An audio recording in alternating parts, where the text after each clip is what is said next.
يا صباح الفل. دي الحلقة التانية من السلسلة بتاعتنا اللي بنتكلم فيها عن أشخاص دخلوا مصنع الظروف وخرجوا منه شخصيات عظيمة. وشخصية النهاردة بقى مختلفة خالص، لأنها لما دخلت مصنع الظروف ما خرجتش بس شخصية مختلفة، لا ده فهمت المصنع شغال ازاي وشغلته لحسابها. شخصية حيرت العالم كله لدرجة انه اتوصف بالعبقري والمجنون في نفس الوقت، لدرجة ان الناس لما عجزت انها تفهم نجاحاته وقفزاته افتكرته كائن فضائي. هكلمك النهاردة عن مستعمر المريخ وصديق الفضائيين اللي بيلعب بالصواريخ لعب، الليمبي 8 جيجا الحقيقي، الملياردير إيلون ماسك. Ladies and gentlemen, Mr. Elon Musk. أنا نادي، دي حلقة جديدة من كان وهنا.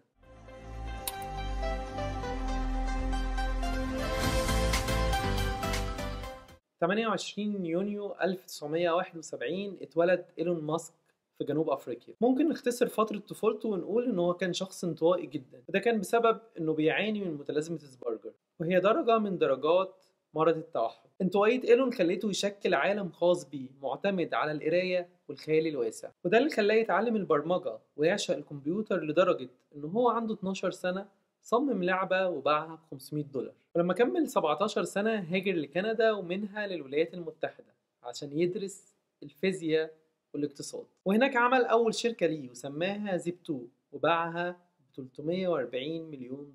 ولو انت شايف ان ده انجاز كبير، عاوز اقول لك اتقل، ده كان لسه إيلون ماسك بيلعب. في سنة 1999 أسس بنك إلكتروني وسماه X.com علشان بعد شوية يتحول للعملاق باي بال، واللي اتباع في سنة 2002 بمبلغ $1.4 مليار. بعد صفقة بيبال بقى مع إيلون ماسك ملايين الدولارات، وتقريبا كده زهق من فكرة إنه كل شوية يعمل شركة من ولا حاجة ويكبرها ويبيعها بمبالغ ضخمة، فحب يزيد مزيد من التشويق في حياته ويرجع لخيال الطفولة ويقرر إنه يوصل للمريخ ويزرعه كمان، فأسس شركة وسماها سبيس إكس. وهنا هو دخل في مستوى تاني خالص، مستوى الحكومات، واللي طبعا مفيش أي إنسان عاقل يدخل ينافس أمريكا وروسيا والصين ودول كتير في سباقها للفضاء. لكنه ده إيلون ماسك، واللي وقتها قرر يروح للروس علشان يشتري منهم 3 صواريخ، واللي كانت قيمتهم وقتها $21 مليون. حلو ده، في منه كحلي. نعم. يعني اعمل لي تشكيلة. لكن الروس قابلوه بسخرية وقالوا له فيما معناه العب بعيد. لكن هنا إيلون ماسك يسكت؟ لا طبعا، قرر يلعب فعلا، بس المرة دي مش هيخترع لعبة زي ما عمل وهو صغير، ده هيخترع صواريخ.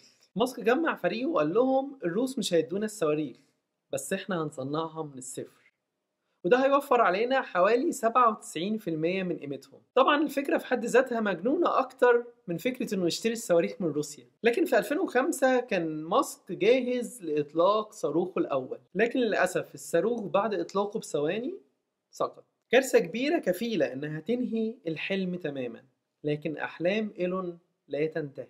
اللي حاول محاولة تانية وكانت بنفس النتيجة، وفي 2008 ماسك كان على موعد مع المحاولة الثالثة، واللي كان واثق جدا في نجاحها لدرجة إن حط على الصاروخ ده 4 من الأقمار الصناعية اللي مملوكة للعملاء بتوعه. والنتيجة المرة دي كانت كارثية بمعنى الكلمة، لأن مش بس الصاروخ سقط، لا دي سقطت معاه ثقة عملائه. في الوقت ده كل الخبراء والمهتمين بمجال الأعمال كانوا بيأكدوا على نهاية شركة ماسك وتوقعوا إعلان إفلاس سبيس إكس. لكن إيلون كان ليه رأي تاني وقرر يكمل اللعبة للآخر ويستخدم آخر فلوس موجودة في الشركة، واللي يدوب تكفي محاولة واحدة أخيرة. وفعلا في سبتمبر 2008 كان إيلون ماسك على موعد مع التاريخ لما نجحت شركة سبيس إكس في إطلاق فالكون 1 وتبقى أول شركة خاصة تنجح في إطلاق صاروخ للفضاء، ودي كانت بداية مرحلة جديدة في المجال ده، واللي بعدها نجح إيلون ماسك في إحداث طفرة كبيرة،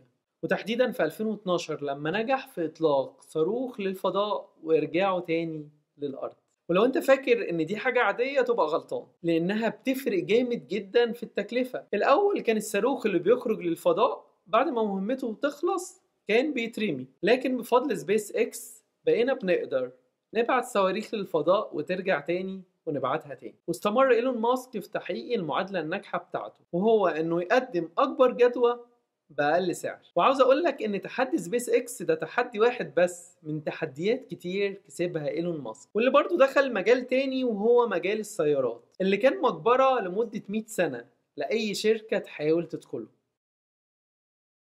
لغاية ما جه إيلون وعمل تسلا وهي شركة سيارات كهربائية، واللي برضو عدت بأزمات وتحديات كبيرة جدا، لكن ماسك لا يعرف الفشل وقدر يحول التحديات دي لنجاحات كبيرة، لغاية ما تسلا في 2020 بقت شركة السيارات الأعلى قيمة في التاريخ البشري. إيلون ماسك برضو بيشتغل على مشاريع ضخمة واللي لو نجحت هتغير معالم الكوكب ومستقبل الجنس البشري تماما، زي مشروع هايبر لوب اللي عبارة عن كبسولات بتمشي في أنفاق تحت الأرض بسرعة كبيرة جدا، ومشروع ستار لينك اللي هيغطي العالم كله بإنترنت فضائي فائق السرعة وبأقل تكلفة. ده غير مشروع نيورا لينك اللي فيه عاوز يدمج ماسك ما بين الإنسان والذكاء الاصطناعي من خلال زراعة شريحة لاسلكية في دماغ البشر. ماسك بيقول الهدف منها إن يخلي الإنسان عنده قوة خارقة ويكون أقوى من الآلة في المستقبل. ده غير إنه بيدعي إن الشريحة دي هتعالج أمراض زي الشلل وفقدان السمع والأمراض الدماغية الأخرى.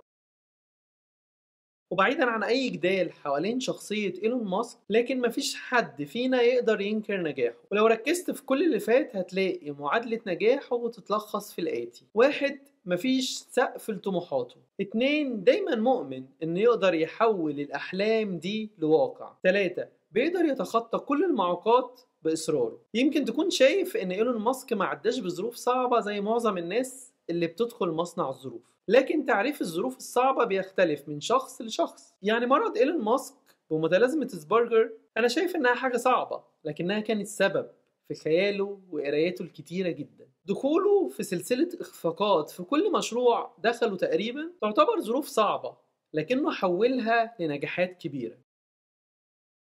أخيرا إيلون ماسك بقى واحد من أغنى أغنياء العالم بس لأنه قرر يحل مشاكل كبيرة. وعلشان كده نصيحتي ليك النهاردة لو عاوز تبقى غني أو مؤثر، حل المشاكل. لو حليت مشاكل في محيط أسرتك هتبقى محبوب ومؤثر. لو عملت منتج بيحل مشكلة عند فئة من الناس هتبقى غني. وعلى قد ما المنتج أو الفكرة بتاعتك هتحل مشاكل لمجموعة أكبر من الناس، على قد ما هتبقى أغنى. ودرجة نجاحك وتأثيرك وثروتك هتتقاس بعدد الناس اللي منتجك أو فكرتك هيحل مشاكلهم. ودلوقتي عاوز أقولك شعارنا: اليوم أفضل من الأمس وغدا سيكون الأفضل. ما تنساش تشترك في القناة وتفعل الجرس، ولو عجبتك حلقة النهاردة دوس لايك وشاركها مع أصدقائك. يا عالم ممكن تفرق وتكون سبب في تغيير حياة ناس تانية للأفضل. رمضان كريم وأشوفك في حلقة جديدة من كانوا هنا.